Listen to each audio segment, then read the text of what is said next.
கருணாநிதி நூற்றாண்டு நாணயம் வெளியீட்டு நிகழ்ச்சி அரசு நிகழ்ச்சி என்பதால் தான் அதில் ராகுல் காந்தி கலந்து கொள்ளவில்லை என்று தமிழ்நாடு காங்கிரஸ் தலைவர் செல்வ பெருந்தகை கூறியுள்ளார்.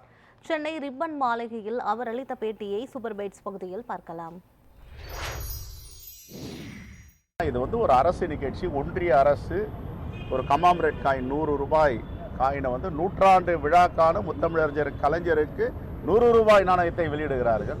இதை நாங்கள்லாம் வரவேற்றிருக்கிறோம். தலைவர் ராகுல் காந்தி அவர்கள் வாழ்த்து செய்தி அமைச்சிருக்கிறார். தலைவருடைய கலைஞருடைய அவருடைய திட்டங்கள், அவர் தமிழ்நாட்டில் செய்த சேவைகளை பற்றி. ஆகவே இதில் நாங்கள் தான் பிரச்சனை பண்ணணும். எங்களுக்கு ஒன்றும் பிரச்சனை இல்லையே. முத்தமிழறிஞர் கலைஞரை யார் யாரெல்லாம் புகழ் பாடுகிறார்களோ, யார் யாரெல்லாம் அங்கீகரிக்கிறார்களோ நாங்கள் அங்கீகரிப்போம். அவர் ஒரு வரலாறு. முத்தமிழறிஞர் கலைஞர் என்பது ஒரு வரலாறு. ஆகவே இதில் எந்த மாற்று கருத்தும் இருக்க முடியாது. பெருந்தலைவர் காமராஜருக்கு பிறகு தமிழ்நாட்டில் பல திட்டங்களை தமிழ்நாட்டு மக்களுக்கு உண்மையாக இருந்த மாபெரும் தலைவர். இந்த மண்ணில் மனிதர்கள் உள்ளவரை முத்தமிழறிஞர் கலைஞருடைய புகழை யாரும் மறைக்க முடியாது. அது யார் வாழ்த்தினாலும் நாங்கள் மகிழ்ச்சி அடைவோம். இதில் எங்களுக்கு என்ன பிரச்சனை இருக்கு?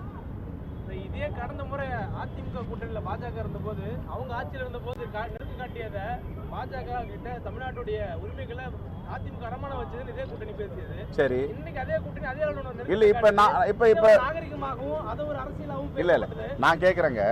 உதயமின் திட்டத்தில் கையொப்பமிட்டாங்க, நீட்டை அனுமதிச்சாங்க, இப்படி பல திட்டங்களை சொல்லலாம். ஜிஎஸ்டியில் கையெழுத்து போட்டாங்க.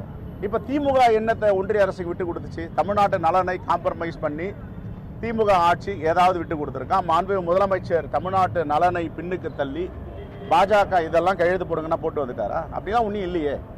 ஆகையால் நான் என்ன சொல்றேன்னா, ஒரு விழா, அந்த விழாவை யார் எடுத்தாலும் மகிழ்ச்சியோடு நம்ம தமிழ்நாட்டுடைய தலைவர் கலைஞர் அவருக்கு எடுக்கிறது எங்களுக்கு ஒன்றும் பிரச்சனை. ஆனால் ஒரு வேண்டுகோள் என்னன்னா, இதற்கு முன்னாடி அவர் மீது காழ்ப்போடு பேசிய தலைவர்கள் எல்லாம் இன்றைக்கு ஏறி அவரை வாழ்த்துகிறார் என்றால் மகிழ்ச்சி தான்.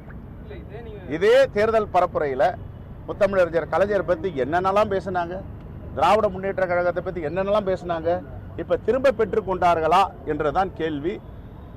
பாஜக தலைவர்கள் ஒரு வேண்டுகோளை வைக்கிறேன். முத்தமிழறிஞர் கலைஞரை புகழ்பாடும் நீங்கள் என்று முன்பு சொன்ன வசைப்பாடியதையெல்லாம் திரும்ப பெற்றுக்கொள்ளுங்கள். ஏனென்றால் முத்தமிழறிஞர் கலைஞர் அவர்கள் வரலாறு, அந்த வரலாறை படியுங்கள்.